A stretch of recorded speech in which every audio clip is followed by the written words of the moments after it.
Motivasi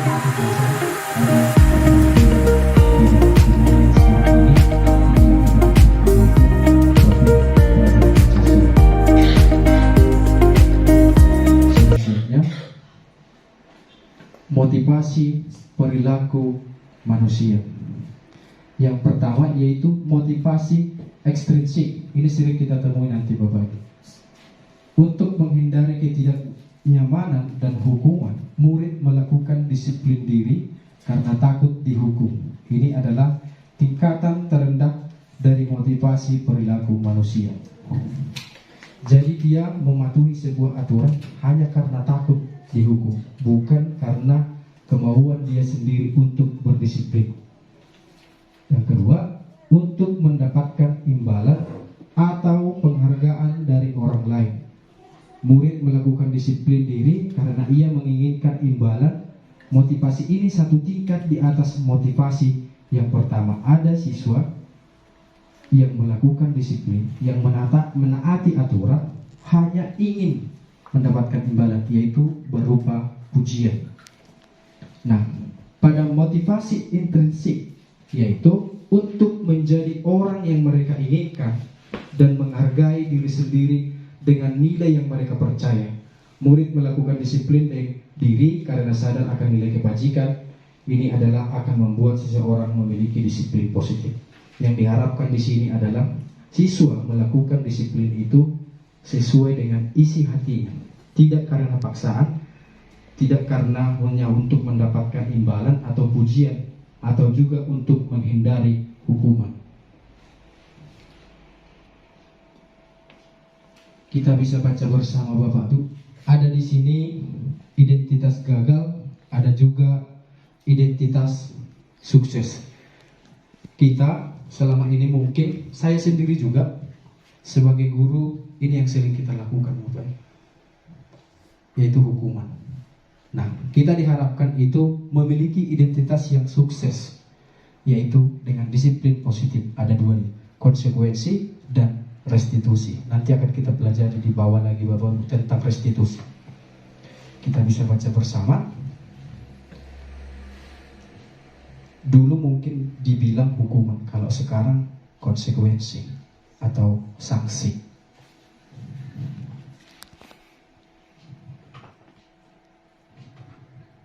Saya lewatkan aja ya Bu. Ya. Selanjutnya, kebutuhan dasar manusia. Pertama, bertahan hidup. Ini tersekunder atau Pak? Kebutuhan primer. Ini didapatkan udah pasti dari orang tua. Makanan, pakaian, tempat tinggal, keamanan, dan kesehatan. Kedua, kasih sayang. Rasa yang diterima, dipedulikan, berbagi, bekerja sama, dan menjadi bagian dalam kelompok. Nah, kita dituntut belajar yaitu sambil memberi kasih sayang kepada anak didik kita. Tidak ada perbedaan. Nama lo, manang nasional lo. Itu maksudnya. Kedua, penguasaan, yaitu ada harga diri, keinginan untuk dianggap memimpin, berprestasi, diakui, dan didengar. Ada kebebasan, mandiri, memiliki pilihan, mencoba hal baru, mampu mengendalikan arah dirinya. Terakhir, ada kesenangan, bermain, humor, antusiasis, tertawa. Jadi 5 kebutuhan dasar ini kita harus terapkan di sekolah kita Bapak Ibu. Yang pertama ada bertahan hidup, kasih sayang, penguasaan, kebebasan, dan kesenangan. Ini kebutuhan 5 dasar manusia ini harus kita berikan kepada anak didik. Selanjutnya, nah sebagai contoh ada di sini contohnya Bapak Ibu. Ibu Ani, guru kelas 7 di SMP Pelita Hati, bingung menghadapi ulah salah satu murid di kelasnya. Beberapa anak telah datang dan mengeluhkan Agus yang seringkali meminta bekal makan siang mereka dengan paksa. Jika Anda menghadapi situasi seperti Ibu Ani, apa yang akan Anda lakukan? Menurut Anda, kira-kira apa yang akan kita lakukan? Apa yang akan kita lakukan jika kita menemukan siswa kita yang seperti ini Bapak Ibu? Mungkin Bapak Manulang bisa memberikan tanggapan sedikit jika menemukan siswa yang seperti ini. Mungkin 1 dari 10 pasti ada yang seperti ini. Ngilu minta bekal makan siang, Memaksa dengan maksud temannya. Ya, bergaya seperti preman mungkin. Bapak, jika Bapak menemukan kasus seperti ini, apa yang akan Bapak lakukan? Tentu pertama kita harus panggil dulu dia di hadapan kita, baru kita nasihati. Bisa Pak? Ya, Ibu Kepala Sekolah, kalau menemukan siswa yang seperti ini, Bu. pertama kita panggil dia, kita tanya apa motivasi dia berbuat seperti itu. Apakah karena dalam keadaan lapar atau tidak dibekali oleh orang tua dari rumah. Setelah dapat kita itu, baru kita panggil orang tuanya dan kita komunikasikan tentang perkembangan bersama. Terima kasih untuk jawaban Bapak Manulang dan Ibu Kepala Sekolah. Nah, ini kita baca bersama Ibu. Dalam konteks penerapan disiplin positif, Ibu Anis sebaiknya mencari tahu alasan Agus melakukannya. Apabila jawaban Agus karena ia lapar dan orang tuanya tidak membawakan bekal makan siang, kebutuhannya adalah bertahan hidup. Apabila jawaban Agus karena ia senang temannya jadi memperhatikan dia, kebutuhan adalah cinta dan kasih sayang. Apabila jawaban Agus adalah dia merasa hebat karena temannya jadi takut dan menuruti keinginannya, kebutuhannya adalah penguasaan. Apabila jawaban Agus karena dia merasa bosan dengan bekal yang dibawakan ibunya, karena selalu membawakan bekal yang sama, kebutuhannya adalah kebebasan. Apabila jawaban Agus adalah karena iseng saja dan dia menikmati ekspresi wajah temannya yang kesal karena diambil makanannya, itu jadi Bapak Ibu dan tadi diri.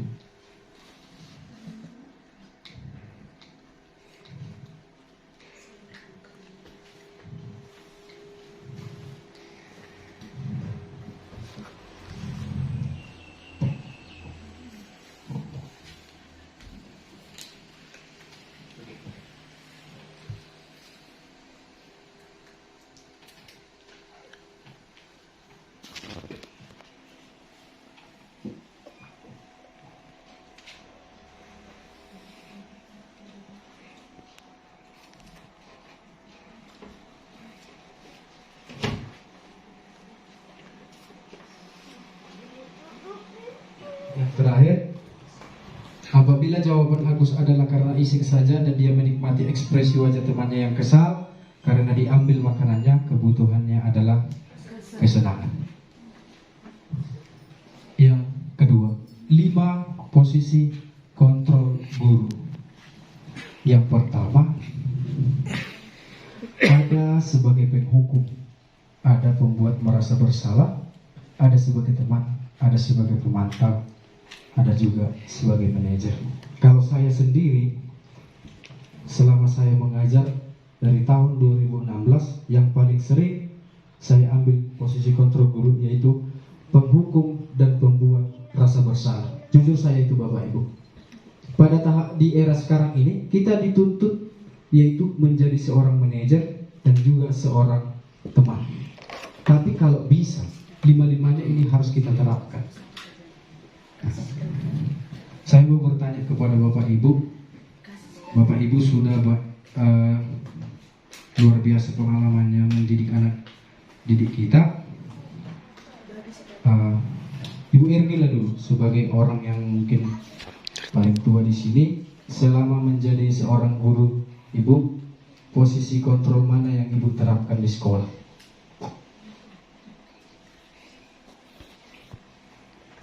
Posisi sebagai teman. Kalau nggak saya buat anak didik kelas 1 teman, dia besoknya nggak tahu mau. Ada lagi Bapak Ibu? Hanya sebagai teman, apakah Ibu tidak pernah menghukum anak didik? Oh sering. Nah, berarti berperan sebagai penghukum, pembuat merasa bersalah. Kan mau kita Bapak Ibu bercerita kepada anak didik, coba bayangkan orang tua kita yang di rumah bersusah payah bekerja untuk mendidik kita, membimbing kita anak-anaknya. Itu adalah pembuat merasa bersalah. Nah, sebagai penghukum, nah Sering. ini yang paling sering kita terapkan. Apa-apa mungkin hukuman ini banyak ya Bapak. Ada yang bentuk fisik, ada yang bentuk verbal atau dari lewat kata-kata. Nah, ada sebagai pemantau, ada sebagai teman.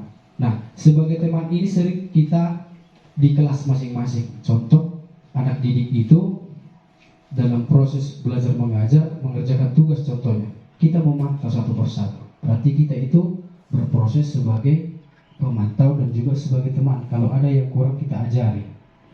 Nah, ada juga sebagai manajer. Ini biasanya paling sering ini sebenarnya ibu kepala sekolah melaksanakan ini. Tapi sering juga menghukum ibu itu. Ya, ini ada penjelasannya nanti Bapak Ibu. Penghukum mengeluarkan siswa dari ruangan kelas, berdiri di ruangan kelas selama jam pembelajaran. Jadi Bu Deva mungkin sering. Bu Deva, saya sering. Kalau untuk berdiri di depan kelas memang enggak, tapi menghukum iya. Kedua, pembuat rasa bersalah. Sudah berapa kali Bapak Ibu harus mengingatkan kamu selalu saja mengecewakan Bapak Ibu. Nah, ini salah satu posisi kontrol guru membuat rasa bersalah. Ketiga, ada sebagai teman. Tolong bantu Bapak Ibu ya, sekali ini saja. Ya sudah, tidak apa-apa. Lain kali kerjakan tugasmu ya. Ini sering ibu agama. Ibu agama. Karena ibu agama banyak masanya di sini. Selanjutnya ada sebagai pemantau. Kamu sudah tidak mengerjakan tugasmu. Kamu tahu konsekuensinya. Setelah pembelajaran ini, kamu tinggal di kelas untuk mengerjakannya. Ini saya sering. Ibu pendiam sering. Yang belum siap tidak boleh pulang. Ada yang sering. Yang terakhir ada posisi manajer. Apakah kamu tahu kesalahanmu? Bagaimana kamu memperbaiki kesalahanmu? Ini sangat susah kita laksanakan, tapi memang harus. Nah, selanjutnya, mana yang dari komputer ini Bapak Ibu? Posisi kontrol apakah aku? Om Awi. Saya kecewa sekali dengan. Ini saya sering ini, apabila anak didik tidak mengerjakan PR-nya, tidak menaati aturan kelas. Kedua, kamu tidak akan pernah mendapat nilai jika tidak mengerjakan tugas-tugasmu. Salah satu contohnya yang tidak bisa membaca. Saya bilang itu, saya ucapkan itu. Kamu nanti akan tinggal kelas kalau tidak bisa membaca. Selanjutnya, apa rencanamu untuk menyelesaikan masalah ini? Ini jarak saya terapkan dulu. Kalau sudah selesai saya hukum, oke, udah. Itu saja. Ini sebenarnya jarang kita laksanakan, bukan tidak pernah. Selanjutnya, keyakinan kelas. Mengapa keyakinan kelas? Mengapa bukan peraturan kelas? Ini kita bisa baca bersama Bapak Ibu. Keyakinan kelas adalah nilai-nilai kebajikan atau prinsip-prinsip universal yang disepakati bersama secara universal, lepas dari latar belakang suku, negara, bahasa, maupun agama. Ya, ini untuk pembentukan keyakinan kelas. Keyakinan kelas ini hampir sama dengan kesepakatan kelas yang dulunya namanya disebut peraturan kelas. Sekarang namanya keyakinan kelas atau kesepakatan kelas. Bersifat abstrak, berupa pernyataan-pernyataan universal, dibuat dalam bentuk positif, tidak terlalu banyak sehingga mudah diingat dan dipahami, Semua warga kelas sebaiknya ikut berkontribusi dalam membuat kegiatan kelas lewat curah pendapat seperti yang tadi Bapak Ibu. Itu salah satu pembuat keyakinan kelas. Memang saya buat dalam harapan, bentuk harapan. Terakhir, bersedia meninjau kembali keyakinan kelas dari waktu ke waktu. Segitiga restitusi.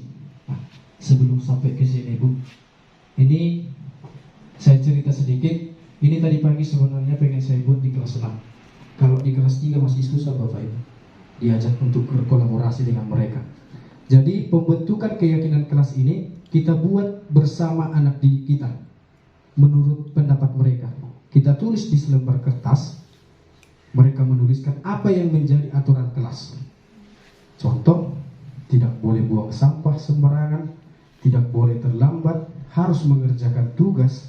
Itu nanti ditempelkan di papan tulis atau di sebuah kertas karton. Nah, itu untuk disepakati bersama.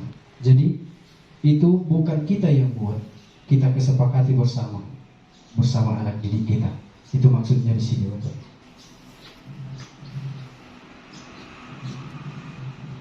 Segitiga restitusi. Restitusi adalah proses menciptakan kondisi bagi murid untuk memperbaiki kesalahan mereka sehingga mereka bisa kembali pada kelompok mereka dengan karakter yang lebih kuat. Ini ada hubungannya tadi ke 5 posisi kontrol guru tadi Bapak. Ciri-ciri restitusi bukan untuk menebus kesalahan, memperbaiki hubungan, tawaran bukan paksaan, restitusi menuntut, restitusi mencari kebutuhan dasar, restitusi diri adalah cara yang paling baik untuk memperbaiki diri, restitusi fokus pada karakter bukan tindakan, restitusi fokus pada solusi, restitusi mengembalikan murid yang berbuat salah pada kelompoknya.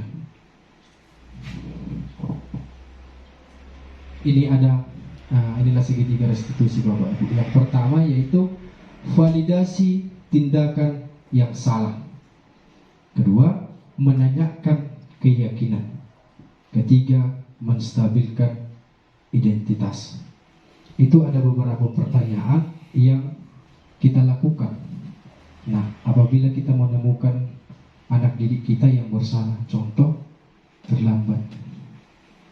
Nah, jadi anak didik ini melakukan kesalahan bukan semata-mata dia sengaja, bisa saja ada penyebabnya. Nah, di sini kita dituntut, kita pakailah segitiga restitusi. Kita tanya, karena apa dia bisa terlambat? Nah, setelah kita tanya keyakinan dia, apa yang akan dia lakukan ke depannya kalau dia tahu sudah bersalah? Itu maksudnya di sini. Ada nanti penjelasannya di sini, Bapak Ibu. Yang pertama, menstabilkan identitas. Berbuat salah itu wajar. Tidak ada manusia yang sempurna. Ibu, bapak juga pernah melakukan seperti itu. Ibu, bapak tidak mau mencari siapa yang salah, tapi ibu ingin mencari solusi dari masalah ini. Kamu berhak merasa seperti itu. Itu yang saya peragakan kemarin, saya buat di depan gerbang.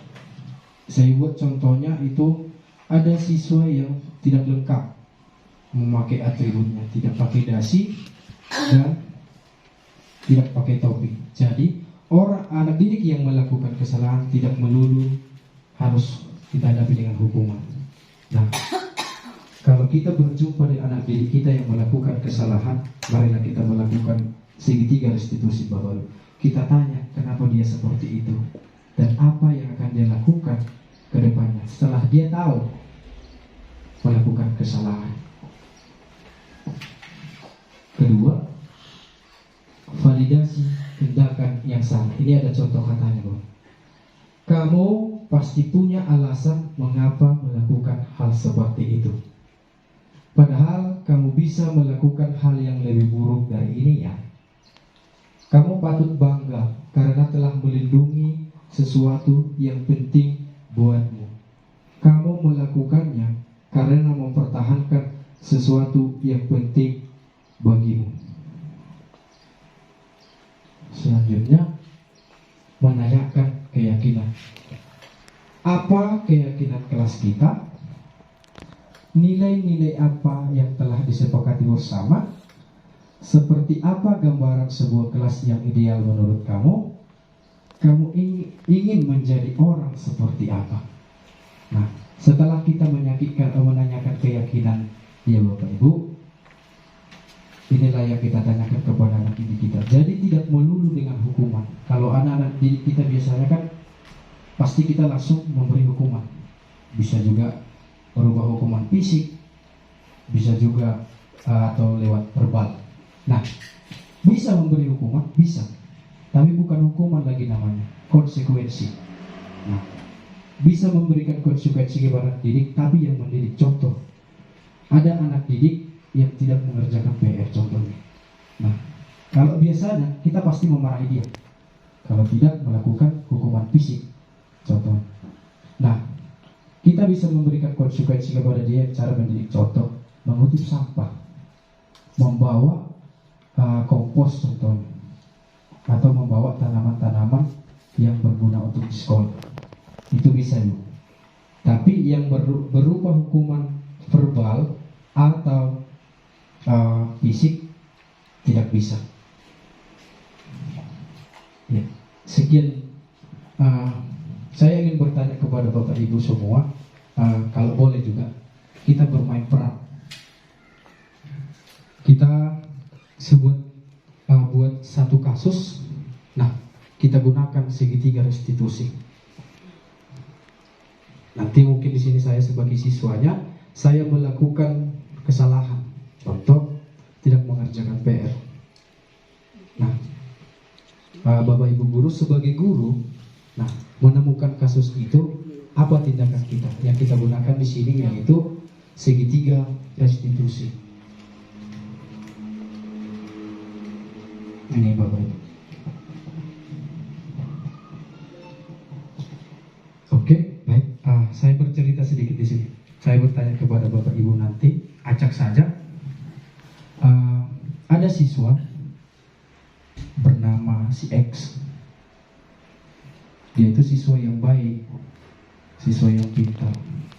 Tapi pada suatu hari dia itu melakukan kesalahan. Dia petugas upacara, tapi dia tidak berpakaian lengkap, tidak beratribut lengkap, tidak memakai dasi, dia tidak memakai topi, padahal dia adalah petugas upacara. Nah, apa yang Ibu akan lakukan, Bapak Ibu lakukan sebelum mengenal restitusi ini dulu? Apa yang akan lakukan? Pasti marah dan memberi hukuman kepada Bapak Ibu. Nah, setelah kita mengenal restitusi ini, kita dituntutlah seperti ini. Jadi bukan semata-mata kesalahan anak didik itu bukan karena dibuat-buat, bisa aja tanpa sengaja. Nah, kita harus mengetahui itu Bapak Ibu. Pada cerita tadi, setelah Bapak Ibu mengetahui segitiga restitusi ini, ada validasi tindakan yang salah, ada menanyakan keyakinan, dan juga menstabilkan identitas. Nah, apakah yang Bapak Ibu lakukan setelah mengenal restitusi ini? Ditanya kenapa? Iya, kenapa tidak memakai Seragam atribut lengkap? Nah, pasti dia akan memberikan jawaban yang jujur. Bisa saja dia karena terburu-buru, telat bangun sehingga atributnya ketinggalan di rumah. Nah, setelah kita memvalidasi tindakannya, kita berikan dia menstabilkan identitas. Tidak apa-apa kamu melakukan seperti itu. Namanya manusia, pasti punya kesalahan. Seperti teman-temannya kan gitu. Satu orang siswa itu melakukan kesalahan, belum tentu disengaja. Seperti teman-temannya kan pernah juga melakukan kesalahan. Seperti itu kalimatnya Bapak Ibu. Nah, setelah itu barulah kita menanyakan keyakinan dia. Nah, setelah kamu ketahui apa kesalahanmu, apa yang akan kamu lakukan ke depannya, apa janji dia ke depannya setelah mengetahui kesalahannya. Nah, dalam benak anak didik itu pasti akan berjanji akan mematuhi keyakinan kelasnya, kesepakatan kelasnya, tidak akan melakukan kesalahan ke depannya.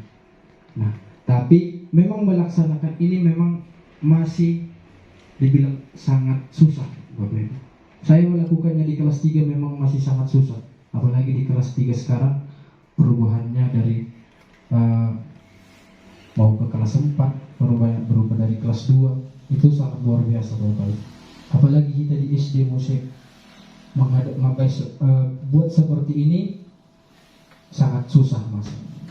Tapi contohnya Pak, ya Bu, udah kita nasihati tadi, kita buat pendekatan, hari Seninnya dia bertugas lagi atau juga seperti itu, kita nggak boleh marah. boleh. Disitulah kita kan sudah memberikan keyakinan sebenarnya. Dia sudah berjanji tidak akan melakukan seperti itu. Contoh seperti tadi, tidak berpakaian lengkap, tidak ada atributnya. Nah, alasan dia seperti itu mungkin saja karena terburu-buru ke sekolah sehingga atributnya ketinggalan di rumah. Nah, dia berjanji tidak akan terburu-buru lagi, akan melaksanakan tugasnya sesuai dengan waktunya supaya tidak terburu-buru ke sekolah, bangun lebih cepat, seperti itu. Nah, kita dagilah janjinya itu. Kita lihat perkembangan dia bagaimana. Nah, kalau tetap dia masih melanggar keyakinan kelas atau aturan itu tadi, nah disitulah kita baru memberikan konsekuensi. Itu Bapak Ibu.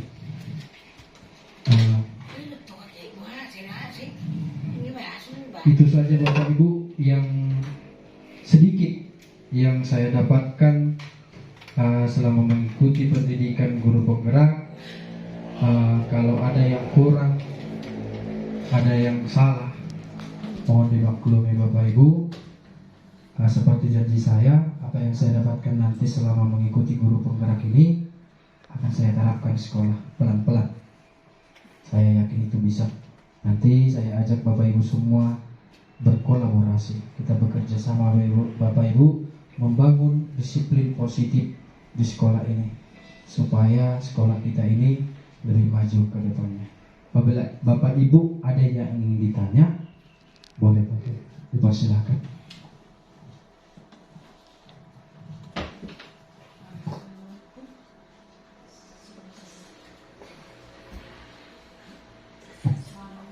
Masih ada Bapak Ibu?